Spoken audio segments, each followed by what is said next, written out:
सुखवीर ने 5,000 रुपया किसी को धार दे दिए थे। 11 मार्च की बात है, 3 बजे थे दोपहर के। सुखवीर कटाई करके घर की तरफ आ रहे थे। सुखवीर के घर पे उनके बहन बहनोई भी थे। वो कटाई करके घर पे आए थे। सुखवीर भी वहां से निकले थे, तभी जिसको 5,000 रुपए दिए थे वो सामने आए तो इन्होंने कहा कि साहब हमारे वो पैसे दे दो। उन्होंने कहा कि इस चमड़ा वाले की इतनी हिम्मत, हमसे पैसे मांगेगा, और जोर जोर से उनकी पिटाई करने लगते हैं। सुखवीर वहां बेहोशी की हालत में गिर जाते हैं और ये एक बड़ी घटना घटित होती है। जी हाँ दोस्तों, नमस्कार, मेरा नाम है कुलदीप कुमार और आज हम आपके साथ जिस घटना पे बात कर रहे हैं, ये घटना आटा थाना क्षेत्र के अंतर्गत दशहरी गांव के रहने वाले सुखवीर की है। सुखवीर ने कुछ समय पहले 5,000 रुपए उधार दिए थे। वही उधार के पैसा मांगने गए तो उनके साथ ये घटना घट गई। आज इस केस की सच्चाई जानने के लिए इस घटना में अभी क्या हुआ है उसको बारीकी से आपको बताएंगे, लेकिन पहले घटना क्या घटी थी, घटना की सच्चाई क्या है, हम सुखवीर से ही जानेंगे। हमारे साथ बैठे साथी सुखवीर है। सुखवीर, क्या नाम है आपका और क्या काम करते हैं? सुखवीर साहब मेहनत मजदूरी करते हैं। मेहनत मजदूर। हाँ। क्या हुआ था ये? कुछ नहीं, 5,000 रुपये ले ले कहती हम तुम्हारे 2-4 रोज में दे रहे हैं। हाँ। दो तीन चार बार मांगन गए, नहीं दिए उनने। कहने लगे हमारे जो रुपया नहीं दे, तो हमने की लाला आज की बात हम तो एक कबू मांगन ना है। फिर हम का नाम जी अपने खेतवा पे काट रहे थे तो जी वहाँ पहुँचे तो फिर हमने कहा कि ऐसा है कि यार गौतम यार हमारे रुपया हो तो दे दो, ना हो तो नहीं। बात हम कभी मांगे नहीं। बोले मादा चोत तो ही चमड़ा इतनी हिम्मत कैसे पड़ गई कि मादा चोत तो हमसे रुपया मांगने लगा। और बस इतनी बात करी है। सो साहब जी हमें का नाम लट्ट का नाम 2 लाठी धरी थी, मारन लगी तो 4 से 8 लाठी मारी, हम बेहोश हो गए, भागे आए जी का नाम मार पीट के। हाँ, फिर हमारी बहन हुई जब उतै से उनके खबर मिली तो फिर हमें का नाम उठाउन गए। फिर हम का नाम लटके आए मोटरसाइकिल से। फिर हमने अपनी FRI लिखाई है आटा थाने में। सो आटा थाने वाले ने सुनी नहीं है। फिर हम कालपी भी गए हैं तो कालपी में हमारी सुनाई भई है। तो फिर इसके बाद में फिर जो कचा हुआ होगा तो मगर फिर उनकी ना भी पकड़े गए ना कुछ भाई। तो आपने जब पुलिस को FIR के लिए एप्लीकेशन दिया, आप वहाँ गए, आपको चोटें आई थी, आपने इलाज कराया था? हाँ, कराया था। कहाँ पे इलाज हुआ? बामे का नाम कालपी में। कालपी में इलाज हुआ। हाँ। तो आपने थानेदार दरोगा जी से बोला नहीं कि देखो मेरे इतनी चोट आई है, सब चीजें? हाँ, सब कुछ कही थी सर। क्या बोले वो? हाँ, कहते तुम्हारी का नाम CO जाँच लो तुम्हारी लगेगी। और CO जाँच आई थी का नाम कर हुई के चले गए, मगर बे यहीं अपने खूब काटती बीनते रहे, मगर फिर कोई नहीं आया। कोई नहीं आया ना। तो सुखवीर के साथ जब ये घटना घटी, इसको लेकर के इन्होंने आटा थाने में अपना आवेदन भी दिया, CO के पास भी गए। जब थाने से सुनवाई नहीं हुई, वहां जाने के बाद इनके केस की FIR दर्ज हुई है। इस FIR की कॉपी हमारे पास है। इस FIR में, सुखवीर के केस की FIR में 323, 504, 506 SC/ST एक्ट की धारा 3(1) दा और 3(1) धा के तहत मुकदमा पंजीकृत होता है। लेकिन मुकदमा तो लिख गया, आरोपी को पुलिस ने पकड़ा नहीं। सुखवीर, पुलिस कितने बार यहाँ पकड़ने के लिए आई?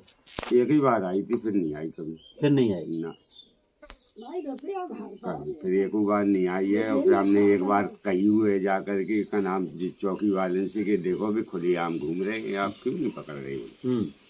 सो कहते हाँ पकड़ेंगे पकड़ेंगे, फिर कोई ना पकड़ो है। वे तो खूब अपनी कटाई बिनाई सब कुछ करते रहे।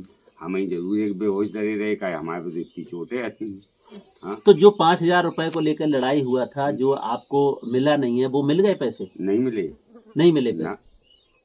और हमें आपके जो अभी आवेदन जो आप दिखा रहे हैं, इनके केस में इसके बाद क्या होता है कि आसपास के नेता, आसपास के लोग इनके ऊपर दबाव बनाते हैं और बोलते हैं कि समझौता कर लो, नहीं तो तुम जेल चले जाओगे।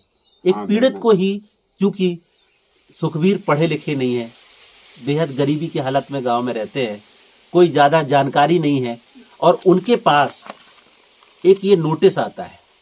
ये नोटिस बादी का नोटिस है। ये मैं इसलिए आपको बता रहा हूं क्योंकि ये तमाम दलित पीड़ित इसी तरीके से, जो अशिक्षित है, जिनके पास शिक्षा नहीं है, जो जानते नहीं है, वो कैसे गुमराह लोग उनको कर देते हैं। ये पीड़ित थे, इन्होंने FIR दर्ज कराई थी, और FIR दर्ज होने के बाद जो आरोपी है उनको सम्मन जाता है। जब वो कोर्ट में यहाँ पे हाजिर नहीं हुए तो वो हाई कोर्ट चले गए और हाई कोर्ट से जमानत अर्जी दाखिल कर दी और उसी जमानत के लिए ये वादी नोटिस इनके घर पे आता है। मैं इस वादी नोटिस में क्या लिखा है मैं पढ़ सकता हूं।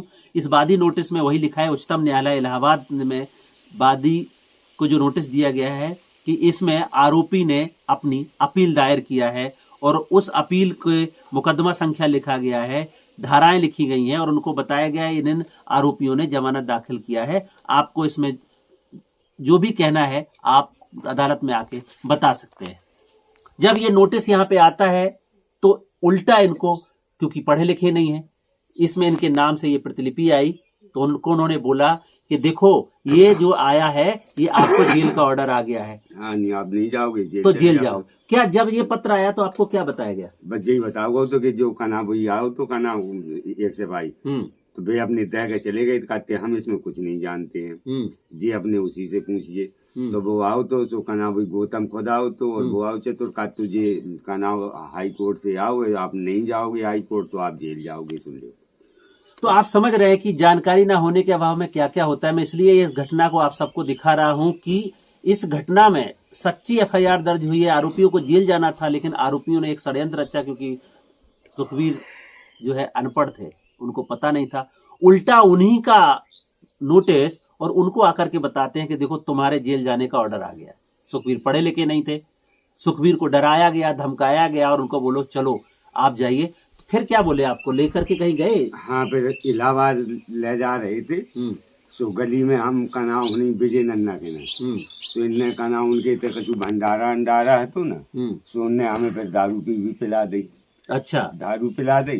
हाँ। फिर हम साहब फिर हम गए ना, हाँ। नहीं गए, हमने की तुम इलाहाबाद ले जाओ हम मर जाए।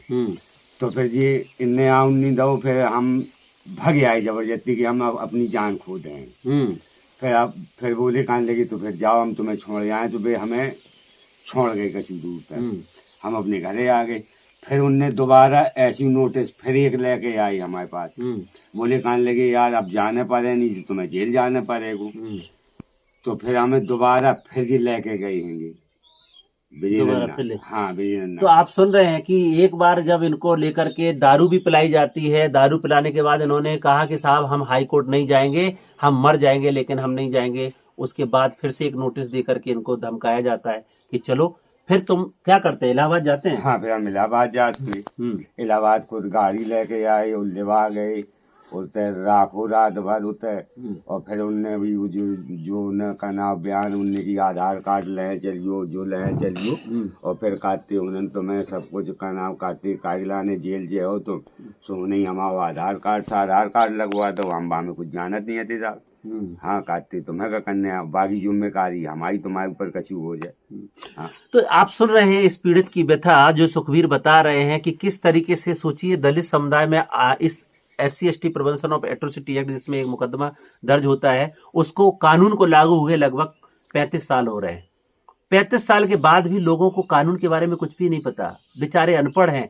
वादी का नोटिस आता है, उसको ही आरोपी इनको डरा धमका करके हाई कोर्ट में ले जा करके इनका सरेंडर करा देते हैं। पंचायत को बुला करके फर्जी तरीके से 4 से 10 लोगों के साइन करा करके इनका समझौता नामा लिखवा के CO को जमा कर देते हैं और केस में FR लगवा देते हैं और इनको डरा धमका के घर में बिठा दिया जाता है कि आप यहीं बैठ जाओ नहीं तो तुम जेल चले जाओगे। बेचारे सुखबीर जो अपने घर में बेहद गरीबी की हालत में रहते हैं, पशुओं को चारा, ये भैंसों से अपना गुजारा करते हैं। उनका घर है जहाँ पे हम बैठे हुए हैं, जहाँ पे हम बातचीत कर रहे हैं कि किस हालात में सुखबीर अपना परिवार पालते हैं, अपना खर्चा करते हैं, अपना गुजारा करते हैं और उनको जबरन उनके साथ मारपीट करी जाती है, जबरन उनको धमकियां दिया जाता है और उनके इस केस को उल्टा इन्हीं से लिखवा करके राजीनामा करा लिया जाता है।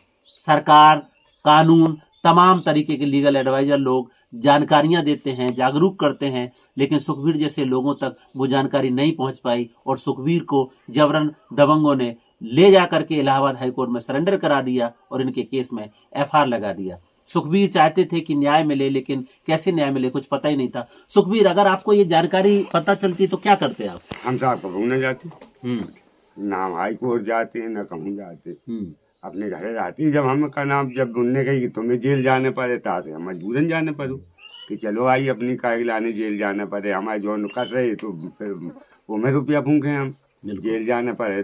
तो हमसे आप चले गए थे, हमें फिर कोई मालूम ही नहीं है तो कि जो ऐसे से ऐसे हो रहा हो। ये विजय नन्ना की सब करतूत है।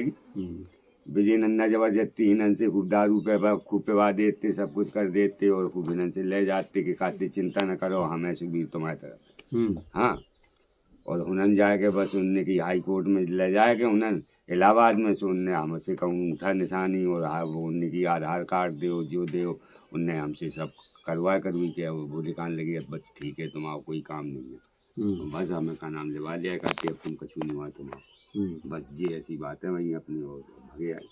तो किस षड्यंत्र के साथ एक दलित पीड़ित का केस को खत्म कराया जाता है कि इसमें एफआईआर लगाई जाती है? आपने खुद उनके बयान सुने। सुखबीर जो बेहद गरीबी की हालत में अपने गांव में रहते हैं, न्याय के लिए लड़ना चाहते हैं, लेकिन क्या करें, गांव का माहौल ऐसा है। और जिस षड्यंत्र के साथ इस वादी के नोटिस को प्रतिवादियों ने ऐसे घुमाया इनको, क्योंकि इनको पता ही नहीं था कि ये क्या है, उल्टा इनको जेल जाने की धमकी देकर के इनको ले जाकर के दारू भी पिलाते हैं। 4 पैसे भी नहीं दिए ताकि परिवार कुछ भरण पोषण कर पाए, और उल्टा ले जाकर के दारू पिला करके 2 दिन इलाहाबाद घुमा के वहां पे आधार कार्ड लगा के पूरा केस में एफआईआर लगवाने के लिए सीयू को पत्र दे देते हैं। आरोपी जो जिनकी जमानत डली थी वो जमानत वहां से लेके बाहर आ जाते हैं और आज गांव में छुट्टा घूम रहे हैं। सुखबीर, अभी किसी तरीके की कोई चुनौती है आपको, कोई चैलेंज है, किसी कोई धमकी है, अभी कुछ बोलते हैं या क्या माहौल है? हाँ, तो अब बेकात की अब हम कबू बोले नहीं अकेले, अब हूँ जब कबू तो ऐसे सोचने लगा कात की अब तो वही है चतुर, अब काय की चिंता करे हो, अब तो हमारा निपट गो। हाँ, वो कहते अब तो हम तो कहते सब निपट गए, अब तुम हमारा अब कुछ नहीं कर सकते। हाँ, तो हमने की कहा भैया मैं ना उनसे उनसे नाम तुम्हारे लड़न लाख हैं और न लड़ पे हैं, का तुम्हारी इतनी यादव है और भैया कि हम तो एक छोटी जात के हैं ना, तो मैं हाँ तो हमने की तो भैया तुम चाहे कछू कहो। हाँ, तो बस ये सब बातें हैं, अब हम क्या बताएं। उनने हम ही के कहना उल्टो भी विजय नन्ना ने सब उल्टो सीधो कराए करुई के होते से सब के साले तू जेल जाएगा, वो होगा जो होगा। अब गैर पढ़े लिखे ताकि वजह से हम चले गए। हम जो जानते होते तो हम काहे जाते कि हमें जब सरकार रुपया दे तो हम काहे को जाते। बिल्कुल। हाँ, तो निश्चित तौर से सुखबीर जो बात कर रहे हैं, आप देख ही रहे हैं कि किस तरीके से इस पूरी घटना को उनको बेवकूफ़ बना दिया गया, उनको भ्रमित कर दिया गया। SC/ST एक्ट के तहत जब मुकदमा दर्ज होता है तो उनको कंपनसेशन मिलता है। कानून बोलता है कि 7 दिन के अंदर उनको मुआवजा मिलेगा। FIR दर्ज होने के बाद, चार्जशीट के बाद 50% मुआवजा राशि मिलेगी। और जो सेक्शन इसमें लगे थे उसमें कोर्ट की तरफ से इनको समाज कल्याण विभाग की तरफ से इनको मुआवजा मिलता, लेकिन केस को एक दूसरा ही डायरेक्शन दे करके FIR लगाने की कोशिश किया गया और इस केस में FIR लगा दिया गया। बेचारे सुखबीर आज भी न्याय की आस में अपने गांव में बैठे हैं। सुखबीर कहते हैं क्या करें साहब, कुछ पता ही नहीं था, इसलिए ये सब करा दिया। हमें को कुछ मालूम नहीं था, हमें तो अपना परिवार बचाना, अपना घर बचाना है। हम नहीं चाहते थे कि इस तरीके से चीजें हों। हमने तो FIR दर्ज कराई थी कि हमें न्याय मिले। हम लड़ना चाहते थे। हमने पुलिस को बोला, हमने CO साहब को बोला, हमने गांव के लोगों को जोड़ने की कोशिश किया, लेकिन मुझे कुछ चलने नहीं दिया और मुझे ले जा करके कोर्ट में इन्होंने हमारा हलफनामा दायर करा के केस में क्या किया है पता नहीं। आज अपने गांव में बैठे सुखबीर यही सोचते हैं काश हम पढ़े होते तो शायद आज हमारे साथ ये घटना नहीं घटती। और SC/ST एक्ट के मामले में जिस तरीके से FIR लगाई गई है और उल्टा इनको धमका के इनसे समझौता नामे पे साइन कराए गए, वो नहीं हो पाता। बेहद जरूरी है हमारे समुदाय को SC/ST एक्ट के बारे में जानने की, खुद में जागरूक होने की, पढ़ने की, वरना सुखबीर जैसे तमाम दलित पीड़ित आज न्याय की आस में भटकते भटकते निराश होकर के बैठ जाते हैं। आज की कहानी में इतना ही, कल फिर मिलेंगे, तब तक के लिए नमस्कार। जय भीम, जय संविधान।